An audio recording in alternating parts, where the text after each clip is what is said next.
Good evening. Welcome to the MetricStream GRC Summit 2020. My name is Jonathan Curtis, and I manage MetricStream's GRC solution practice that's focused on life sciences and healthcare. Tonight I have with me Mary Shirley. Mary Shirley is a New Zealand qualified lawyer with extensive experience implementing, evaluating, and monitoring compliance programs for multinational corporations. Currently Senior Director, Ethics and Compliance at Fresenius Medical Care in Boston, Mary has a large international footprint of experience, having held global ethics and compliance roles in Singapore, Hong Kong, and Dubai. Mary also spent time working as an investigator for regulations in New Zealand in the areas of data privacy and antitrust. For Mary, compliance is more than just a 9-to-5 job. She also co-chairs the Great Women in Compliance podcast with Lisa Fine. She co-hosts the Boston Compliance Professionals Networking Meetups with Matt Kelly, and she also contributes to thought leadership opportunities in the field regularly, including speaking at conferences, sitting on the Compliance Week Advisory Board, the SCCE Boston Regional Conference Planning Committee, writing articles, and participating in interviews on ethics and compliance. Mary, you're a busy woman. Mary's expertise, commitment to the advancement of women, and dedication to coaching the next generation of compliance officers has been recognized in recent years as a finalist in 3 categories at the Women in Compliance Awards: Compliance Officer of the Year, Mentor of the Year for the Advancement of Women, and In-House Compliance Team of the Year.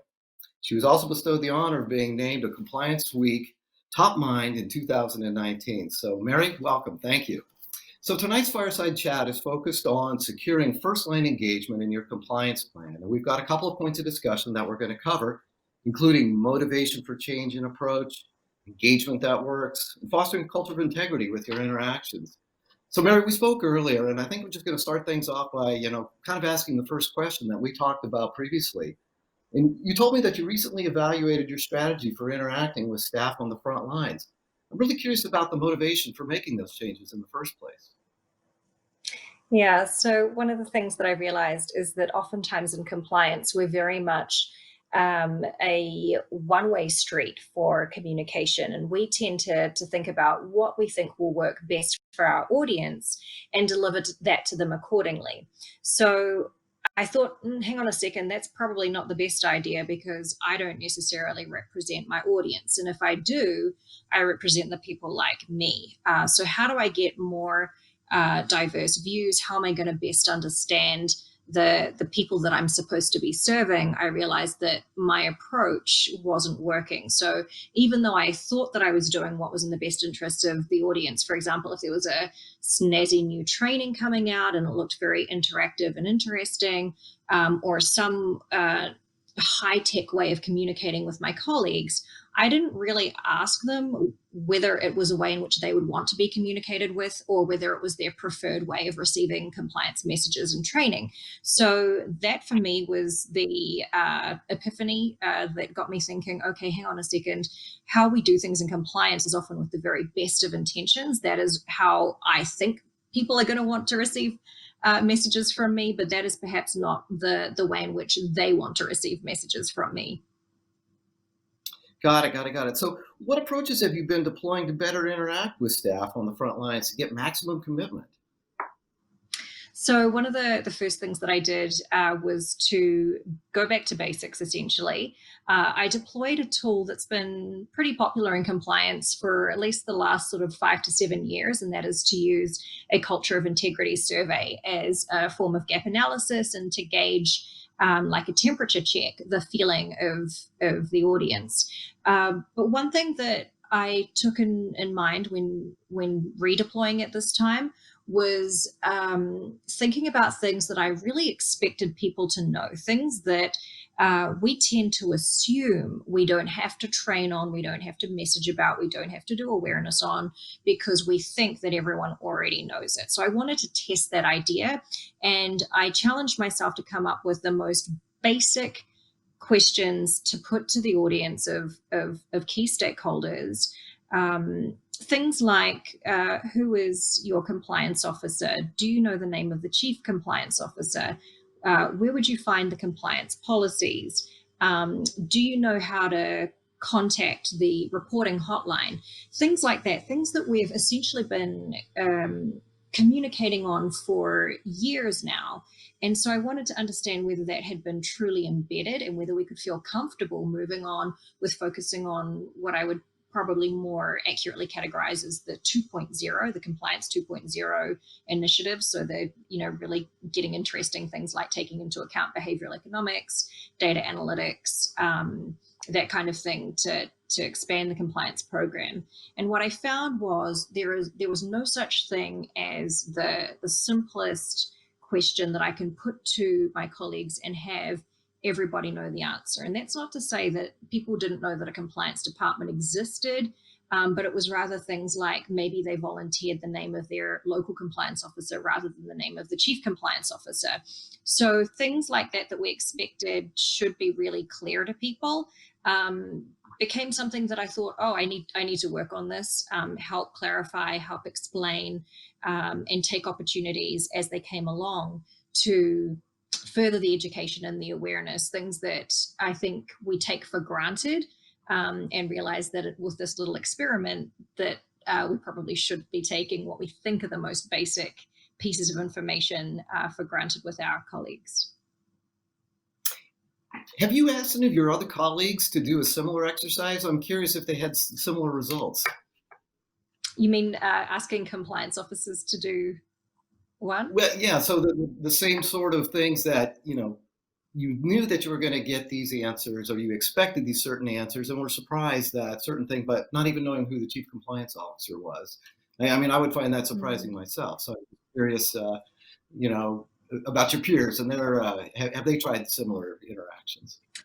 I don't believe so. So I currently look after Mexico and Canada as the sub-regional lead, and I attempted this with that region there. And I don't think we have done a comparison with colleagues who run other compliance functions in the business. But what I did find, even between, say, Mexico and Canada and the different areas of the business, is that you can have, for example, a huge number of people feeling very comfortable about knowing the compliance officer in one area of the business. And then even within that same sub-region, maybe there's another area of the business where they have less good knowledge of that. So I found that I was able to do comparisons even within my own sub-region, and realize that the patterns and trends were different. So there was no one question that was not known to anyone. Different segments had different gaps in terms of how our awareness campaigns had hit home. Right. Well, let me shift direction slightly, but I'm curious, why is it important for you to leverage off your interactions with the front lines to focus on culture? Yeah, so culture of integrity has been a real focal point for me for the last few years. One of the things that triggered my interest in this area was seeing a benchmarking report that was released by, at the time, it was called CEB, but is now Gartner. And in 2016, they had a benchmarking survey which showed that in terms of priorities for compliance functions, the majority of people were focusing on building a culture of integrity. And so it makes sense to me, if that's going to be a goal of a compliance department, that we should be then ensuring that our communications are aligned with our goals. So I think it makes sense as well. A lot of us have focused for some time on the real basics of a compliance program. So building a robust and defensible program in the areas of third-party management, training for staff, user-friendly policies, and so on. So now it's going to get to the point where we're like, great, we've got those basic elements in place. What are we going to do now to embed a culture of integrity within the actual DNA of our business? Well, that begs the next question. What have you done? Yeah, so we implemented what I thought was a really great initiative, and we borrowed it from a company called Yara, where their chief compliance officer designed a two-pronged approach to help promote a culture of integrity within the company. And why I think this was such an interesting activity is that it didn't just focus on tone from the top. So the idea of it is that you identify a certain number of key stakeholders. In our case, it was 100, we're quite a large company, so 100 may not be suitable for everyone. It just depends proportionately on how big you are in your circumstances. And these people weren't necessarily, and in fact, they exclusively were not the C-suite. We wanted to get to that trickle down aspect. And the very simple reason for that, of course, is that especially in big companies, many people are more likely to relate to and be influenced by their direct manager as opposed to the CEO, who, even though they may not promote being in an ivory tower, but the reality of the life of a CEO may be very different to the people on the front lines. So we identified people who we considered to be key influences, either by their role in the business, and how they or how they were respected by colleagues. There are some people who are just natural born leaders, and so people want to be seen to be aligned with these types of people. So we identified that 100 and issued them with, again, a type of culture of integrity survey, but this one was a little different to the one that I dispatched to all of our key stakeholders who are our clients. This one was very much a managerial one. So questions like, do you feel like you have an open door policy? Do you put compliance on the agenda of your meetings? Do you invite compliance to present at your sales kickoffs? That kind of thing. So beyond the very basic questions, really hitting home on the responsibilities of a manager and what they do as a leader to promote compliance. And we asked them to do a self-evaluation, submit the answers, and then they would be scheduled to have a meeting with the Chief Compliance Officer to discuss the results. And as you can imagine, some of this was virtue signaling. So for example, if you did not, at the time you were filling in the questionnaire, have compliance on the agenda of your next team meeting, that was a pretty good prompt to think, oh, hey, maybe I should put compliance in my meeting. A little like a safety minute, I'll do a compliance minute. So we found that it was effective in that way in terms of helping people.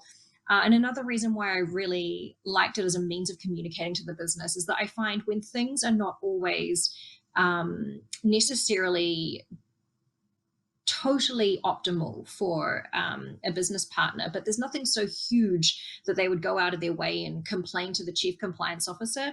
They sit there with these little resentments or areas of improvement for the compliance function, but they may not take the opportunity to talk to compliance about it. So when you give them this dedicated opportunity to sit down and talk to someone senior and say, actually, this is how I see our relationship, and when we've said to them, you know, frankly, what is it that you think we could be doing better?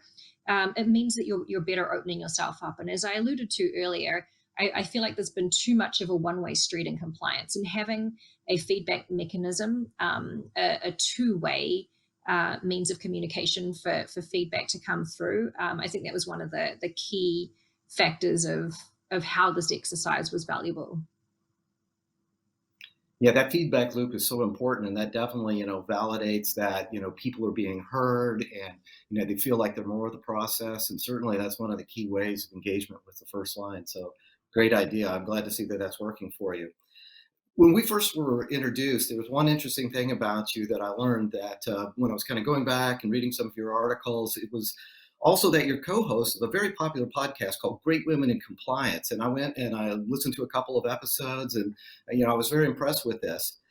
I'm also curious and want to share with everyone watching today, how does working on this podcast in your spare time, help inform your ideas for communication with the frontline? I'm sure you're getting a lot of feedback from that as well.